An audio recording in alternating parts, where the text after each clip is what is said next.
안녕하세요. 승리한 쌍가족 여러분, 그리고 강성성경연구원 여러분, 오늘은 시편 100편 1절에서 5절 말씀을 우리의 목자이신 하나님을 찬양하라라는 제목으로 함께 말씀을 나누는 시간을 갖도록 하겠습니다.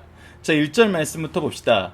온 땅이여 여호와께 즐거운 찬송을 부를지어다 라고 얘기하고 있습니다. 우선 우리가 먼저 하나님을 찬양할 수 있는 찬양됨을 우리가 예비할 수 있는 것이 얼마나 큰 은혜임을 우리가 99편 말씀을 살펴볼 수 있었습니다. 그리고 나서 우리는 당연히 이 찬양을 누구에게 선포하게 되냐면 온 땅에게 선포하게 됩니다. 그래서 온 땅이여 여호와께 즐거운 찬송을 부를지어다 라고 얘기하고 있습니다. 자, 오늘 본문 말씀에서 중요한 거는 우리가 하나님께 드리는 찬송이 어떤 찬송이라는 것입니까? 바로 즐거운 찬송이라는 것입니다. 즐거운 찬송이라는 것은 우리가 억지로 드려지는 것이 아니라는 것입니다. 그 안에서 그 즐거움이 충만한 상태로 드려지게 된다는 것입니다. 즉 하나님을 찬양할 이유와 내용이 우리의 삶 속에서 계속해서 펼쳐지고 있다는 것입니다. 그래서 우리가 98편에서 무엇을 봤습니까? 새 노래로 여호와를 찬양하라 그러면서 이 새 노래의 새로운 역사, 구원의 은혜의 충만함을 우리에게 항상 볼 수 있음을 시편 말씀은 반복적으로 우리에게 가르쳐주고 있습니다. 2절 말씀도 기쁨으로 여호와를 섬기며 우리가 그를 섬기는 삶이 즐겁다는 것입니다. 이것을 우리가 잘 기억해야 됩니다. 우리가 누군가를 섬기는 것이 기쁨이 되는 경우는 굉장히 찾기 어렵습니다. 우리가 다스리는 자가 되고 싶어 하지 섬기는 자가 되고 싶어 하지 않습니다. 근데 섬기는 삶이 기쁨으로 왔다는 것은 이 섬김의 모습이 얼마나 놀랍고 완전하고 우리에게 참된 평화를 주고 우리를 능력 있게 하는지 깨달았다는 것입니다. 하나님이 우리를 사랑하시는 모습, 우리를 통치하시는 모습, 우리를 통해서 이루시고자 하시는 모습, 이 일을 이루게 하시기 위해서 우리를 돌보시는 모습을 보면 우리는 기쁨으로 섬길 수밖에 없다는 것입니다. 그의 앞에 나아가게 된다는 것입니다. 우리가 그 앞에 나아가는 것이 괴로운 일이고 짜증스러운 일이고 귀찮은 일이 되는 것이 아니라 그 앞에 나아가는 것이 기쁜 일이며 그를 섬기는 것이 기쁜 일이며 그를 찬송하는 것이 기쁜 일이 된다는 것입니다. 왜 그렇게 됐는지 봅시다. 성경은 왜 그렇게 됐는지 분명히 우리에게 가르쳐 줍니다. 그 내용이 3절입니다. 여호와가 우리 하나님이신 줄 너희는 알지어다. 여호와는 무엇입니까? 약속을 이루시는 분. 하나님은 무엇입니까? 바로 전능하시는 분. 약속을 이루신 전능하신 하나님이 바로 우리의 하나님이 된다는 것입니다. 즉 하나님이 약속을 한 대상이 바로 우리고 그의 전능하심을 나타내서 이 약속을 이루시는 그 대상자가 우리라는 거예요.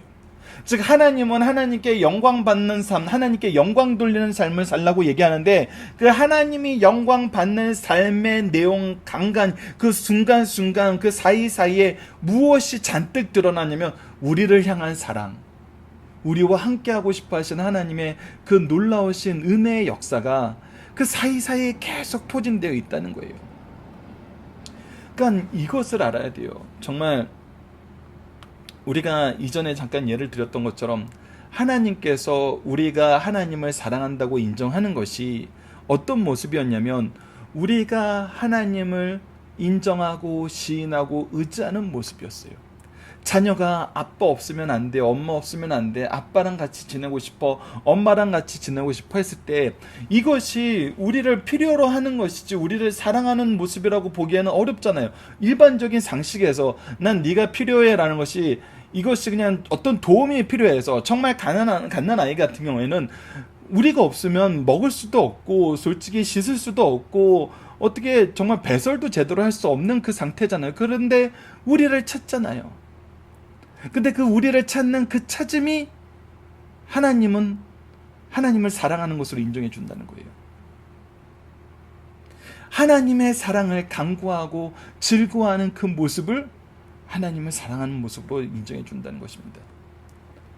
그래서 이 우리의 하나님이라는 이 표현은 너무나 놀라운 표현이라는 것입니다. 실제로 그분이 그래서 무엇을 하냐면 우리를 지으신 이시오, 우리를 창조하셨어요. 창조하셨다는 거 안에 무엇이 들어가 있습니까? 우리를 하나님의 형상으로 창조하셨어요. 우리를 하나님이 세우신 왕으로서 선지자로서 제사장으로서 세우셨어요. 그의 지혜의 충만함을 주고 그의 거룩함으로 나아갈 수 있도록 이끄는 삶을 살게 하시고 그의 의로 통치하는 삶을 살게 하셨어요. 그것에 우리를 지으신 이 의미가 있는 것입니다. 그리고 우리는 그의 것이에요. 우리의 왕 되셨어요. 하나님이 우리의 통치자 되셨어요. 우리의 주인 되었어요. 통치자 되고 주인 되었다는 것은 우리를 완전하게 소유하고 계신다는 거예요. 우리를 누구에게 내어주지 않는다는 거예요. 그리고 우리는 그의 백성 되었다는 것입니다. 그 안에서 우리는 이 관계의 완전함을 경험한다는 거예요. 그리고 무엇까지 하세요? 우리를 기르시는 양이로다. 그의 기르시는 양이 된 게 우리의 모습이라는 거예요. 하나님이 어떤 목적만 딱 이루고 끝내시는 것이 아니라 그 목적 안에서 우리의 완전함을 이루어 주신다는 거예요. 내가 나된 것이 하나님의 은혜라는 이 표현은 바로 그가 우리를 기르시기 때문에 나올 수 있는 신앙의 고백이에요. 나는 하나님의 백성이 되어야 돼, 하나님의 종이 되어야 돼, 하나님이 일꾼이 되어야 돼 가지고 나는 그렇게 된 사람이 되었어라고 선언할 수 있는 사람은 아무도 없어요. 하나님이 우리를 일꾼 삼으셨어.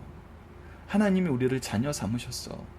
하나님이 우리를 통해서 하나님의 일을 이루시는 걸 기뻐하셔라고 얘기할 수밖에 없는 것이 바로 그의 기르시는 양의 모습이라는 것입니다. 하나님이 우리를 세우신 모습, 우리를 지으시고 우리를 선택하시고 백성 삼아주시고 그의 양 삼아주시고 그의 자녀 삼아주신 것은 우리가 은혜로다 은혜로다라고 찬양할 수밖에 없고 그의 사랑을 가르쳐주는 이 사랑의 역사가 될 수밖에 없고 찬송의 이유가 될 수밖에 없다는 것입니다. 그래서 감사함으로 그의 문에 들어가며 찬송함으로 그의 궁전에 들어가서 그에게 감사와 송축을 드리라는 거예요. 우리가 예배자가 되는 이유는 감사함이 있기 때문이고 그의 은혜에 순종하기 때문이에요. 그의 역사에 순종하기 때문이에요. 그의 통치에 순종하기 때문이고 그의 기르심에 순종하기 때문이에요. 그것이 얼마나 놀라운 역사임을 알기 때문이에요. 그래서 감사, 기쁨. 그래서 성도의 특징을 뭐라 그럽니까? 박유일 목사님이 자주 얘기하시는 건데 뭐였어요? 안으로는 감사, 기쁨, 밖으로는 근명과 성실.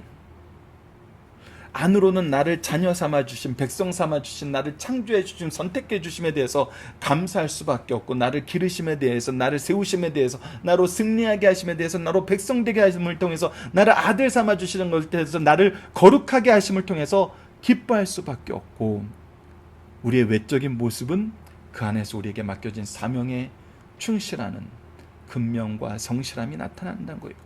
그래서 기독교인들이 들어가는 곳에 사회의 변혁이 일어났던 것은 우리가 하나님의 백성됨으로써 안으로는 기쁨과 감사가 넘치고 밖으로는 근면 성실하여서 이 사랑의 통로가 되는데 우리의 인생을 쏟았기 때문입니다. 우리의 인생을 그렇게 살게 하나님께서 우리를 파송하셨기 때문이라는 것이에요. 그래서 기독교인들이 가는 곳에서는 사회의 변화가 일어났던 것입니다. 하나님의 능력이었거든요. 하나님의 보내심이었고 그것이 즐겁고 기쁘게 이루어진 것이 우리 선조들의 인생이고 우리의 인생이라는 것입니다. 자, 본문 묵상하기를 봅시다. 첫 번째, 우리가 즐거움과 기쁨으로 여호와를 찬양하는 이유는 무엇입니까? 다시 한번 강조하지만 그가 우리를 지으셨고 그의 지으심은 무슨 의미가 있다고요? 우리가 그의 형상으로 지으심을 받아서 이 세상에 하나님의 통치를 나타내는 통치의 대행자로서 하나님의 지혜와 거룩함과 의를 나타내는 선지자와 제사장과 왕의 사명을 감당하기 때문입니다. 그리고 우리가 그의 것이고 그의 백성 되었다는 것은 우리의 소유하심이 절대 흔들리지 않는다는 거예요. 우리의 직분이 절대 변하지 않는다는 거예요. 우리는 절대 실패할 수 없는 인생이라는 거예요. 왜? 우리는 하나님의 것이기 때문에. 그리고 우리를 그가 기르신다는 거예요. 우리가 목사가 된 거, 우리가 성도가 된 거, 우리가 성경 전문 교사가 된 거, 우리가 부모가 된 거 다 하나님이 하신 일이라는 거예요. 그래서 우리에게 무엇이 있다? 이번 문제. 우리는 어떠한 마음으로 어디에서 여호와를 찬양하나요? 감사함으로 그를 송축하는데 어디에서? 그의 궁전에 들어가서, 그의 문에 들어가서, 즉 무엇을 통해서? 예배를 통해서. 언제? 어디? 안식일, 주일날 하나님의 성전을 통해서, 하나님이 세우신 교회를 통해서. 이것이 우리 삶의 질서라는 것입니다. 세 번째, 우리가 드리는 찬양의 내용은 무엇입니까? 그는 선하시며 인자하심이 영원하며 그의 성실하심이 대대에 이르르한 거예요. 우리가 이전에 찬양 이 시편을 통해서 그의 인자하심과 성실하심이 어떠한지를 찬양했는데, 근데 오늘 말씀에선 더욱더 확장돼서 이것이 무엇임을 얘기하냐면 그의 인자하심은 영원한 인자하심이고 그의 성실하심은 대대에 이르는 성실하심이라는 거예요. 그래서 우리의 찬양이 우리 대해서 끝나는 것이 아니라 계속 이어진다는 것입니다. 계속 이어진다는 거예요. 영원한 상까지 이어진다는 것입니다. 이것이 우리 자손에게까지 이어지고 우리 제자에게까지 이어지고 우리 성도에게까지 이어지고 이 교회에 계속 된다는 거예요. 이것이 교회의 역사이고 성도의 역사이고 믿음의 명문 가문의 역사라는 것입니다. 찬양합시다, 여러분. 감사함으로 찬양합시다. 본문의 중심 사상을 봅시다. 시편 100편의 저자는 알 수 없으나 저작 시기는 바벨론 포로에서 귀환한 후로 추정하고 있습니다. 이 시는 시편 95편에서 시작한 하나님의 통치를 찬양하는 시로 지금까지의 하나님의 통치를 간략하고 명확하게 정리하고 있습니다. 특별히 통치자로서 하나님을 창조주, 구속주, 보호자, 인도하자로 표현하면서 영광을 돌리고 있어요. 이런 맥락에서 시편 100편은 감사의 시, 찬양의 시입니다. 역사적으로 이 시는 스룹바벨 성전 예배에 참여한 회중과 성전 찬양대가 교창 형식으로 부른 것으로 1절에서 3절은 회중이, 4절에서 5절은 찬양대가 부른 것으로 전해지고 있어요. 시편 100편을 통해서 영감을 받은 지은 찬송이 우리의 찬송가 3개가 있는데 찬송가 40장, 찬송으로 보답할 수 없는 큰사랑, 그리고 시편 100편의 4절을 통해서 크로스오비가 찬송가 249장, 주 사랑하는 자 찬송할 때, 그리고 시편 100편 2절을 통해서 와츠가 찬송가 250장 아름다운 시온 성화라는 찬송이 우리 찬송가에 기록되어 있습니다. 시편 100편 4절에서 5절을 통해서 슈모크가 목사가 지은 찬송시가 있어요. 찬송가 40장 249장은 우리도 많이 부르는 은혜의 찬송가입니다. 자, 오늘의 중심 사상입니다. 첫 번째, 하나님의 피조물인 모든 사람은 하나님을 반드시 찬양하며 섬겨야 됩니다. 이것이 우리 창조의 원리에서 우리의 창조, 우리의 가장 아름다운 모습, 능력 있는 모습, 정말 영광스러운 모습이라는 것입니다. 우리는 하나님께 영광 돌리기 위해서 창조되었어요. 그 모습을 갖출 때 우리의 가장 아름다움이 나타난다는 것입니다. 그리고 우리를 그렇게 찬양할 수 있도록 기르시고 인도하시고 만드신 분이 하나님이란 거예요. 두 번째, 하나님이 나의 창조주이시오 왕이시오 목자 되심을 감사 찬양하는 거예요. 다시 한번 얘기하지만 하나님은 우리의 창조주 되심을, 우리를 다스리심을, 우리의 목자 되심을 선언만 하시는 것이 아니라 그것을 계속 증명해 주세요. 계속 우리를 인도하시고 계속 우리를 교훈하시고 계속 우리를 돌봐주세요. 그래서 우리를 통해서 하나님의 창조 되심을, 우리를 통해서 하나님의 왕 되심을, 우리를 통해서 하나님의 목자 되심을 사람들에게 알게 한다는 것입니다. 하나님이 우리를 사용하시는 모습은 우리를 불러주시고 우리를 내보내시면서, 불러주시고 파송하시면서 우리가 하나님께 나아감으로써 하나님의 창조되신 왕되신 목자되심을 증거하고, 우리가 나감으로써 사람들이 하나님이 창조되신 왕되신 목자되심을 경험해요. 이것이 교회의 모습이에요. 이것이 예배를 통해서 삶과 우리의 주일이, 안식일이 결합되는 모습이라는 것입니다.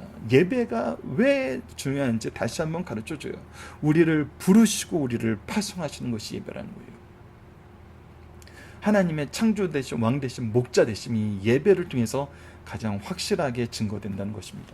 예배자로 나오게 하심을 통해서 증거된다고, 증명된다는 것입니다. 세 번째, 모든 사람 성도들은 하나님께 반드시 예배드리며 찬양해야 된다. 이 부분에 대해서는 제가 이제 풀어서 설명해 드리는 것보다는 박유일 목사님 글 그대로 소개해 드리는 게 좋아서 이 여러분들 승리하는 삶에 나오는 글을 그대로 옮겨놨습니다. 함께 읽어봅시다. 하나님은 어떤 분이신가? 외적으로는 영원하시고 전능하시고 전지하시고 무소부재하십니다. 없는 곳이 없으세요. 내적으로는 지극히 선하시고 지극히 거룩하시고 지극히 사랑하시며 자비하신 분이세요. 특별히 시 100편에서는 시인은 하나님께 지극히 선하신 분이고 인자하심이 영원하시고 성실하심이 대대에 미친다고 찬양하고 있어요. 우리를 향한 이 역사가 우리에게 끝나는 것이 아니라 우리 대대 존손 사손들에게 계속 이어지는 거예요. 그것이 영적인 제재든 육적인 제재이든, 영적인 자녀이든 육적인 자녀이든 그것을 우리를 찬양하게 한다는 것입니다. 하나님의 은혜 안에서 사랑을 받은 성도가 되었으니 반드시 예배드림으로 그의 이름을 감사 찬양하라고 가르쳐준 말씀이 바로 시편 100편 말씀입니다. 우리가 왜 안에 기쁨과 감사가 넘치는지 너무 짧지만 너무나 분명하게 가르쳐주는 말씀이에요. 자, 본문 다지기를 통해서 다시 한번 말씀을 봅시다. 첫 번째, 하나님께 드리는 예배에는 어떤 성격이 있느냐는 거예요. 하나님께 드리는 예배는 어떤 성격이 있습니까? 우리가 하나님께 드리는 예배는 온 땅이요 라고 얘기하면서 만민이 드려지는 예배라는 거예요. 두 번째, 기쁨으로 드리는 예배이고, 세 번째는 하나님께 영광 돌리는 예배라는 거예요. 우리 예배는 하나님을 향한 영광의 표현이라는 거예요. 그래서 항상 하나님이 중심에 있습니다. 하나님의 창조와 통치와 심판과 구원의 역사가 예배의 주예요. 다른 것이 아니라는 것입니다. 두 번째, 하나님은 우리를 지으신 두 단계는, 첫 번째, 우리를 하나님께서 창조하셨어요. 하나님의 형상으로 창조하셨어요. 그런데 두 번째 단계가 있는데, 이 두 번째 단계가 무엇이냐면, 우리가 죄로 인해서 죽을 수밖에 없는데 어떻게 됐어요? 우리를 대속하셨어요. 예수 그리스도를 통해서 우리를 다시 살리셨어요. 그래서 우리를 지으신 이 두 단계는 바로 구속의 역사를 우리에게 가르쳐주는 두 단계임을 여러분이 기억하셔야 됩니다. 세 번째, 감사와 찬송이 없이 형식과 의식에 따라 교회에 나오는 것은 무엇과 같습니까? 이것은 허무한 것입니다. 아무것도 아닌 거예요. 하나님이 누구신지 모르고 하나님이 나에게 무엇을 베풀었는지도 인정하지 않으려는 거예요. 어리석은 거예요. 하나님을 떠나간 삶의 모습이에요. 형식과 의식에 따라 드리는 예배는 예배가 아니라는 것입니다.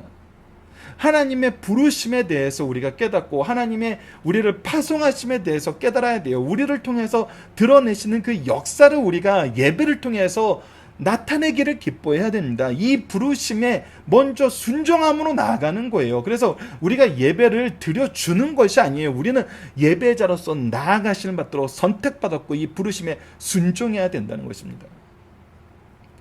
예배를 회복하지 않고는 아무것도 할 수 없습니다. 그래서 하나님께 나아오는 것도 못하고 하나님의 이름으로 나아가는 것도 못합니다. 예배의 회복, 우리 인생의 가장 중요한 것입니다. 네 번째, 하나님의 인자하심은 어떤 것입니까? 하나님의 인자하심은 하나님의 사랑입니다. 이 모든 것을 회복시키시는 은혜 안에서 우리에게 주신 놀라운 사랑의 역사입니다. 이것은 이제 앞으로 우리가 계속 보게 될 것이고, 다음 달에 있을 우리가 베드로 전후서를 통해서도 이 하나님의 인자하심이 우리에게 어떻게 나는지 믿음과 소망과 사랑의 역사 안에서 확인하게 될 것입니다. 여러분들, 이 말씀을 성경을 통해서 계속적으로 이 고백이 확장되는 우리의 성도들 되길 기도하고, 우리 승리하는 삶 가족 여러분들, 우리 강성 성경 연구원 여러분들 되었으면 합니다. 자, 본문 적용입니다. 우리는 왜 예배를 드리고 어떤 자세를 예배를 드리고 예배를 통해서 무엇을 드러내야 됩니까? 하나님이 왜 우리를 부르셨는지, 우리는 왜 이 부르심에 순종할 수밖에 없는지, 이곳에 왜 하나님의 은혜의 영광이 나타나는지를 알아야 돼요. 하나님은 우리를 부르고 계세요. 하나님은 우리를 찾아오시고 우리의 창조주 되시고 주인 되시고 왕 되시고 우리를 기르시는 목자 되심을 항상 보여주고 계세요. 이것을 우리는 삶 속에서 경험해요. 그래서 이 안에서 우리는 찬양함으로, 감사함으로 나아가는 것이 바로 예배입니까? 그래서 부르심과 이 부르심에 대한 순종은 우리의 생명과 관련이 있고, 하나님의 영광과 관련이 있고, 하나님의 일하심과 관련이 있고, 우리를 향한 사명과 관련이 있어요.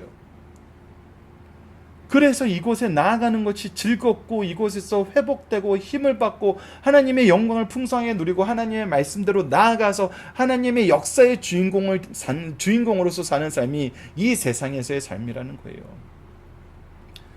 그래서 이 교회에 들어오고 나가는 것이 너무나 행복하다는 거예요. 근데 이러한 예배를 위해서 우리가 준비해야 될 것과 지켜야 할 것은 무엇인가요? 이것이 우리가 중요합니다. 오늘 핵심적으로 나누고 싶은 부분 바로 이 부분이었어요. 우리는 준비할 줄 알아야 됩니다. 그리고 지킬 줄 알아야 돼요.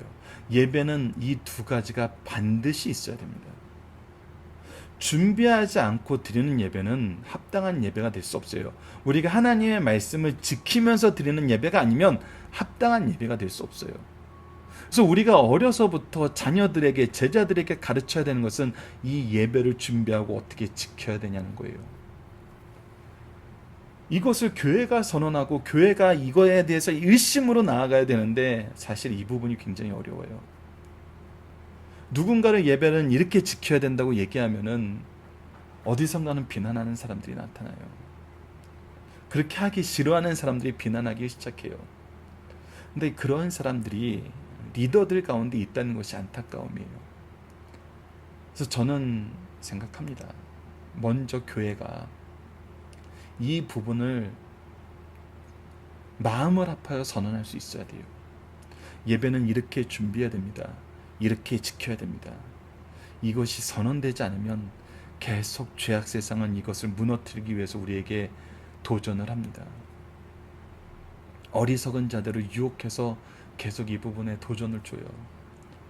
그래서 자꾸 이상한 예배를 드리게 만들려고 그래요. 이상한 사람들을 불러서 예배의 강단을 주려고 그래요. 이상한 걸 하면서 하나님께 찬양한다고 얘기하는 사람들이 계속 교회에 들락날락 거리면서 사람들을 혼란하게 만듭니다. 그런데 우리가 준비가 잘 돼 있으면 이것을 바로 구별할 수 있어요. 준비하여서 나오는 자들은 예배의 은혜를 받습니다. 여러분들 이 부분은 제가 방송으로는 더 직접적으로 얘기 못하지만 많은 사례들이 존재합니다. 성경에서 주의 주는 사례들 가운데서 우리가 계속 지키지 않는 모습들이 나타나는 것이 있어요. 그냥 손쉽게 얘기하는 것이 자녀들이 그냥 슬리퍼나 반바지나 체육복 입고 교회에 나오는 거, 여러분 이런 거는 최소한 우리가 준비시켜야 되는 부분입니다.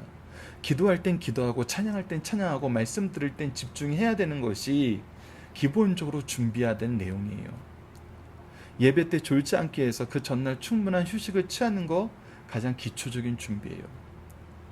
근데 이런 것도 지금 선언되지 못하는 사회, 세대, 이런 걸 얘기하면은 예배를 싫어하는 세대가 지금 현재 세대예요. 근데 다시 한번 얘기하지만 세상이 하나님을 인정하지 않는 것은 우리의 예배가 무너졌을 때라는 거 다시 한번 기억하셔야 되고, 이때 하나님의 심판이 분명히 있다는 거 기억하시고 준비하고 지켜야 되는 것이 무엇인지, 여러분들 이것은 교회 현장에서 다시 한번 여러분들이 점검해 주시고 나눠주시고 결단해 주시길 부탁드립니다. 이번 주 공동 제목은 무엇이었습니까? 하나님을 향한 찬양이 넘치는 인생이 되게 하여 주소서. 우리로 주의 기이한 역사를 선포하게 하여 주소서. 그리고 오늘 본문 말씀을 통해서는 주님의 기쁨 속에서 주님의 기쁨이 되는 예배자가 되게 하여 주소서. 우리가 예배를 통해서 하나님의 창조와 구원의 역사를 선포하고 하나님의 백성으로서의 삶을 기쁨으로 누리게 하여 주소서라고 기도하는 우리 승리하는 가족 여러분들, 강성성경연구원 여러분들 되었으면 합니다. 감사합니다.